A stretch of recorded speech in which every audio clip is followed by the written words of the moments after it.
Assalamualaikum warahmatullahi wabarakatuh. Saya Muhammad Rifki Husain, NIM E2019-1098, Prodi Perbankan Syariah 2. Di sini akan mereview kembali penjelasan video konten dari Bapak Wadud TV dengan tema peran dan fungsi bank sentral. Pada awalnya, bank sentral disebut sebagai bank of issue atau bank sirkulasi karena tugasnya dalam menerbitkan uang kertas dan logam sebagai alat pembayaran yang sah dalam suatu negara dan mempertahankan konversi uang yang dimaksud terhadap emas atau perak ataupun keduanya.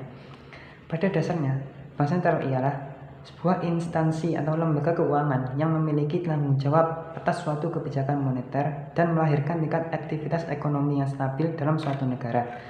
Bank sentral adalah lembaga yang dimiliki oleh pihak swasta dalam suatu pemerintah negara yang memiliki tanggung jawab atas stabilitas nilai mata uang, stabilitas sektor perbankan, menjaga tingkat inflasi, dan seluruh sistem keuangan dalam suatu negara.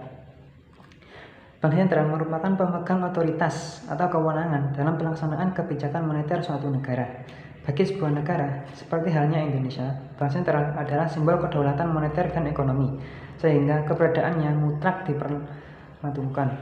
Peran bank sentral di Indonesia sendiri diserahkan kepada Bank Indonesia, sehingga Bank Indonesia memiliki kewenangan penuh yang independen atas peraturan dan pengawasan berbagai kegiatan lembaga keuangan bank di Indonesia.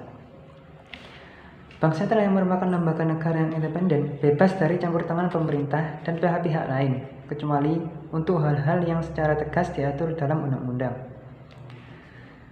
Tujuan bank sentral ini dalam kapasitasnya sebagai bank sentral, Bank Indonesia mempunyai satu tujuan tunggal, yaitu mencapai dan memelihara kestabilan nilai rupiah.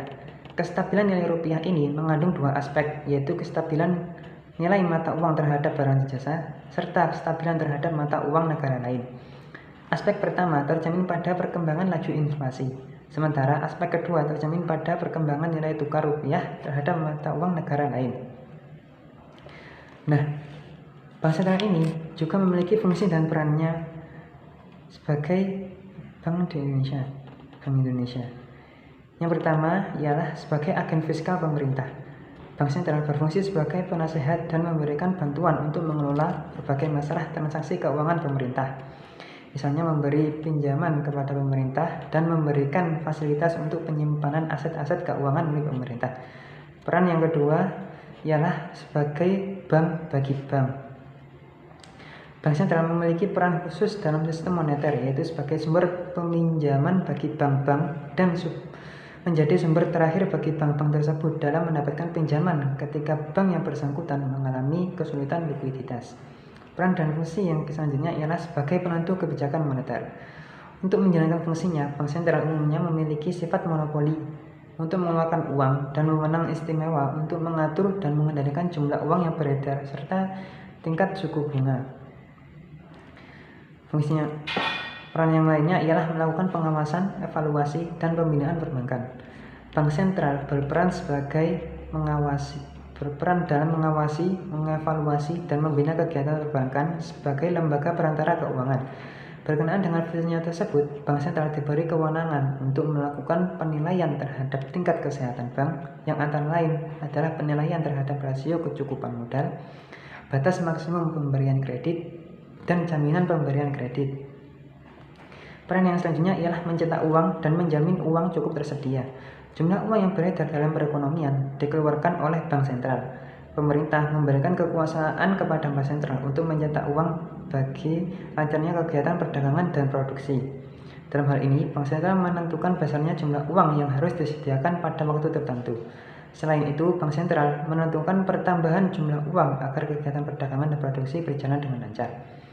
Peran yang selanjutnya ialah mengawasi kegiatan perdagangan luar negeri. Salah satu usaha untuk menyebabkan kestabilan ekonomi yaitu mempertahankan kestabilan nilai kurs valuta asing. Untuk mencapai tujuan tersebut, bank sentral berupaya menjaga keseimbangan antara ekspor dengan aliran masuknya modal dan impor dengan aliran keluarnya modal. Kemudian, dari peran dan fungsi tersebut, fungsi utama dari bank sentral ini ialah untuk mengawasi penambahan atau ekspansi dan pengurangan atau kontrak jumlah uang yang beredar di masyarakat, baik uang kartal maupun uang giral. Nah, untuk tugas-tugas bank sentral sendiri ini ialah yang pertama, Bank sentral bertugas sebagai satu-satunya bank yang memiliki hak untuk mengeluarkan dan mengedarkan uang kartal. Yang kedua, bank sentral bertugas sebagai banker agen dan penasehat pemerintah.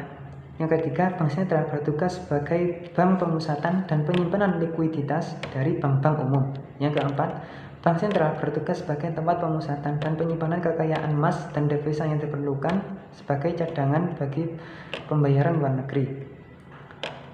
Kemudian tugas yang kelima ialah bank sentral bertugas sebagai induk dari bank-bank lain yang dapat memberikan likuiditas bagi bank-bank yang mengalami kesulitan. Kemudian bank sentral bertugas sebagai penyelesaian perhitungan antar bank secara terpusat.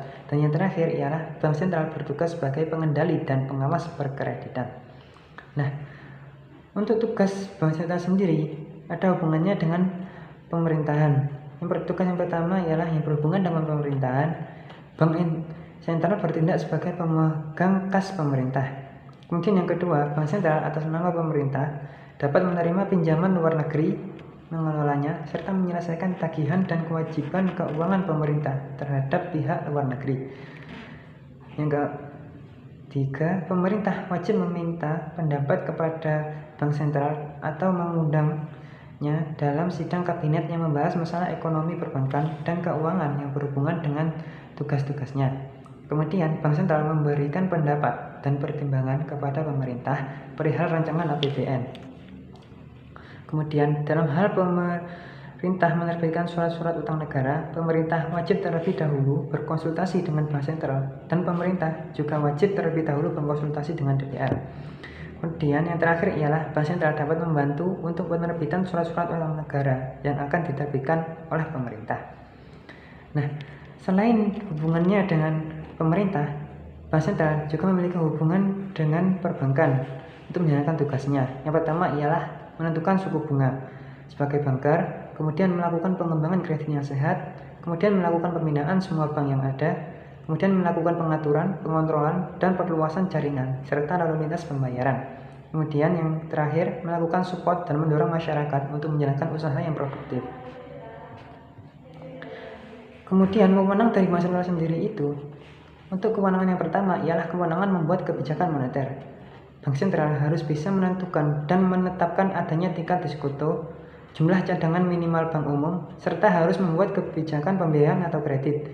Selain itu, bank sentral harus bisa menetapkan dan juga menentukan target moneter dengan cara menentukan tingkat inflasi yang terjadi di Indonesia setiap tahun. Kewenangan yang kedua ialah mengatur sistem pembayaran. Dalam hal ini, bank sentral memiliki 3 wewenang utama. Yang pertama, bank sentral memiliki wewenang dalam menentukan dan juga menetapkan penggunaan alat pembayaran. Yang kedua, membuat serta memberikan persetujuan izin atas adanya penyelenggaraan sistem pembayaran. Kemudian yang terakhir, mengawasi penyelenggaraan sistem pembayaran. Untuk kewenangan yang ketiga ialah mengatur dan mengawasi perbankan. Untuk poin ini, bank sentral memiliki 4 wewenang utama. Yang pertama, membuat dan menetapkan kebijakan terkait pelaksanaan perbankan yang berlaku di Indonesia. Kemudian yang kedua, memberikan sanksi kepada pihak yang sudah melanggar kebijakan yang sebelumnya sudah ditetapkan sesuai dengan peraturan undang-undang.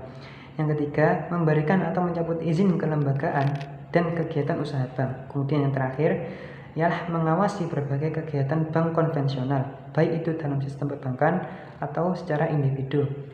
Sekian dari saya. Wassalamualaikum warahmatullahi wabarakatuh.